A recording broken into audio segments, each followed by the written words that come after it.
Hi, Carol. Thank you for calling. So terrible. All the death and destruction you witnessed tonight.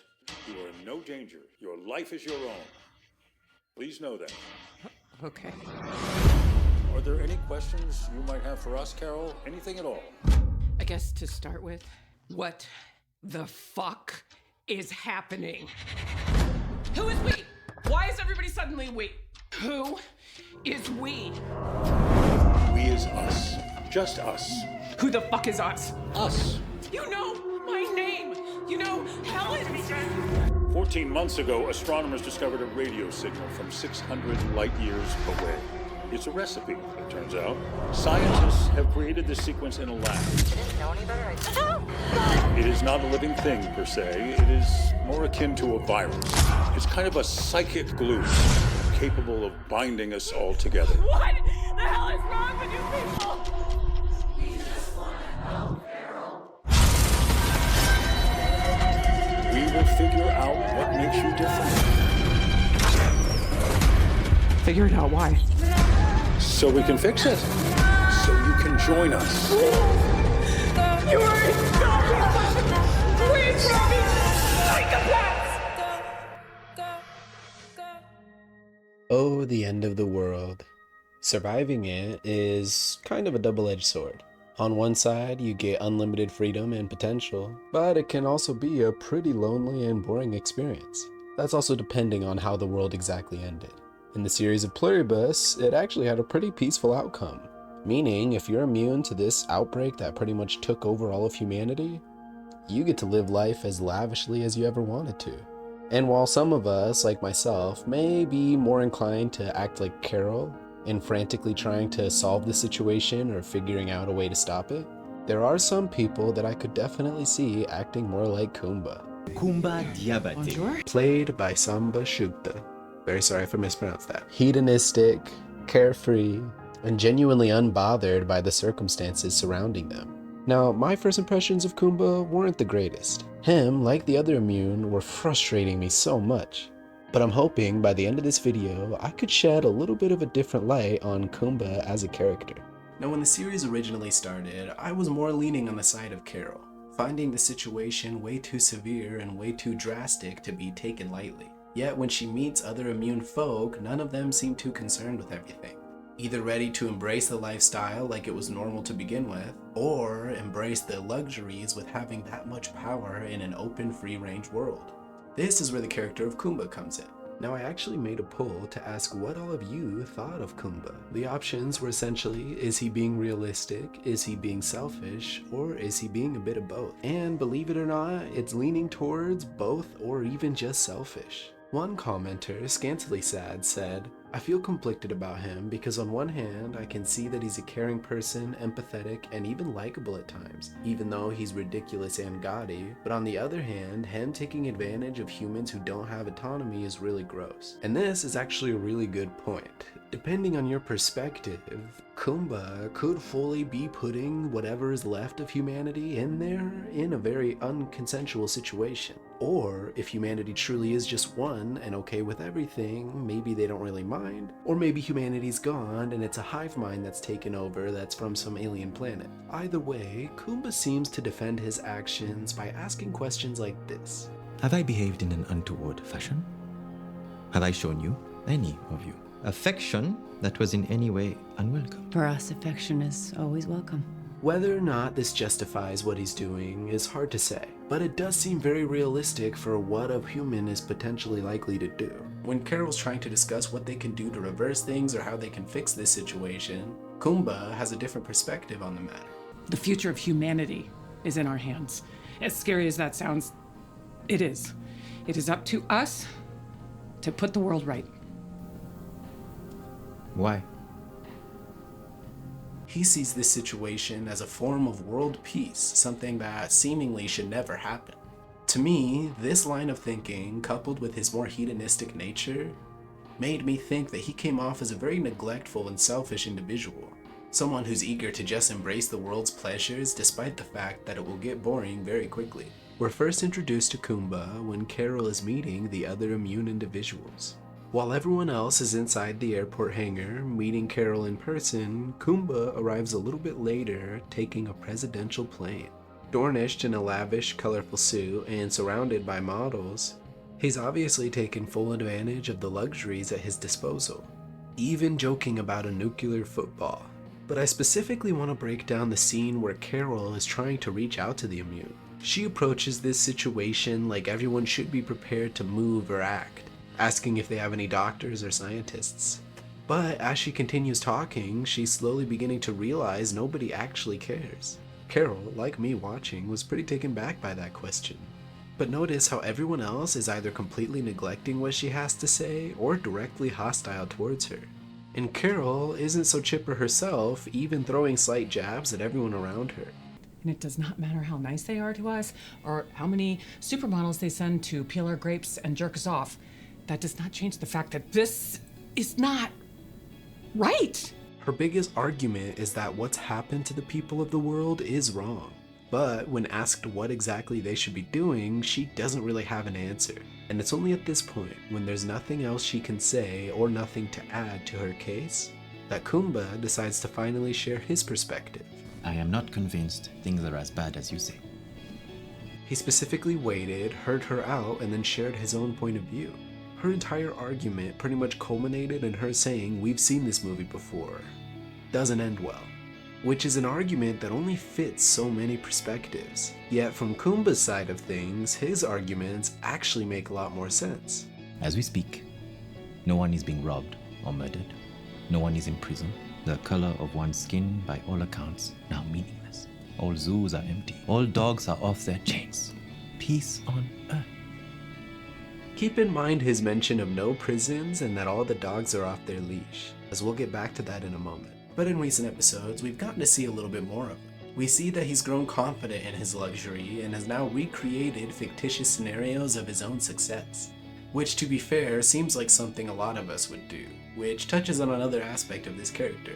This character embraces all the positives of the situation, like most of us would if we had a clear enough mind to do so. And despite being so hedonistic and in such a place of power, you can see he still has some empathy and compassion in regards to Carol, recognizing her position in the circumstances at hand, and seeing how isolated she must feel. And while he's not really willing to do what I wish he would, which is maybe give her more communication, I can't argue that he's not clearly communicating everything that he can with it. And despite the fact that he fully disagrees with all of her goals and aspirations, he still is willing to take the time and hear her out. See, as soon as I found out that the hive mind were actually consuming this hive aid or human juice, and Koumba was also aware yet not really that concerned, I was initially taken back. But by the end of his entire perspective of things, he states the same thing. He finds the situation troubling. Only by the end of his explanation, I got to see things more from his perspective. He's not someone that's just been immediately swallowed up by the pleasures and positives of this world. He's not only someone that tends to listen, but also inquires about what's going on. He's finding out the same information Carol is about the hive mind in a much less aggressive fashion, coming to the same conclusions without pushing most of humanity away. And while I do think his vision is a little clouded by all of the luxuries he surrounded himself with, I do have a lot of hope for where his character could potentially go. So with this, I tried to understand a little bit more about the character. In doing so, I pushed up my glasses, hiked up my reading pants, and decided to find out what I could. Turns out, Koumba was actually from Mauritania, which had previously been colonized by the French, and it's likely living conditions for him weren't the greatest, or at least likely very different from his current status at the penthouse in Las Vegas. There are a few oppressive forms of thinking over there, and I fear he could actually be a victim of said oppression, and perhaps living in less than desirable circumstances meant he was way more than ready to embrace all of these new luxuries presented before him. Well, at first considering all the details, I figured he was more poor or down on his luck.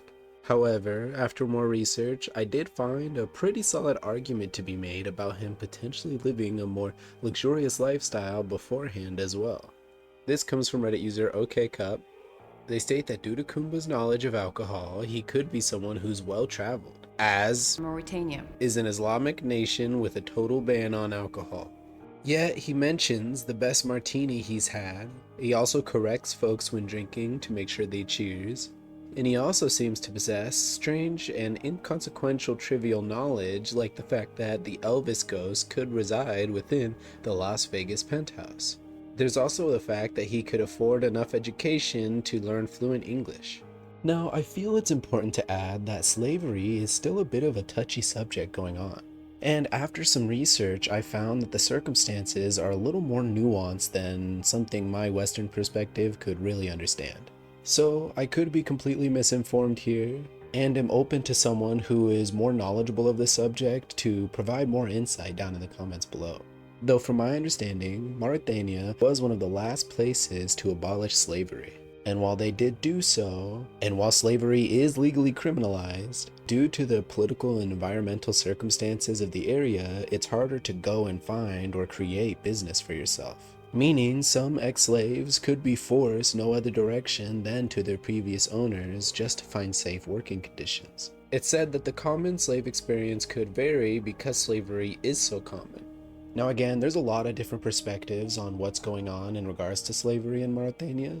But as I stated earlier, from my own Westerner perspective, it seems a little more nuanced and complicated than our own Western understanding of slavery.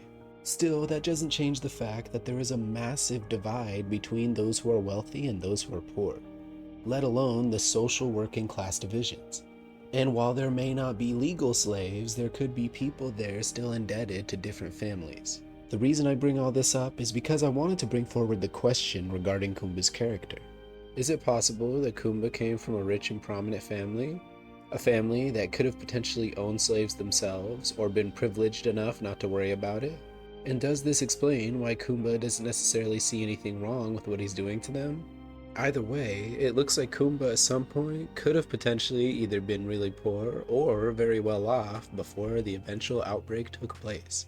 But then I also saw some online point out how some of Koumba's first arguments for embracing the hive mind situation and this newfound peace was that the prisons were now empty. Anyone living a somewhat normal life would find this alarming, knowing that the people in the prison systems and potentially the worst in the worst were now walking about freely and smiling. So this leaves you to wonder if Koumba is actually speaking from a place within the prison system itself, which also leaves you to wonder how could he have ended up there. Well, after doing some research, I find it most likely that Koumba ended up in prison either for apostasy or attempting to leave, or even representing himself as an atheist. Throughout the series, we see that Koumba presents himself as sort of a free thinker, while embracing the situation, still raising his own doubts and concerns. But unlike the other immune and even the hive mind, still willing to take the time for Carol. Which brings up my next point. Carol is doing things all wrong. As I stated earlier, both Koumba and Carol came to the same conclusions, but going about it in a very different way.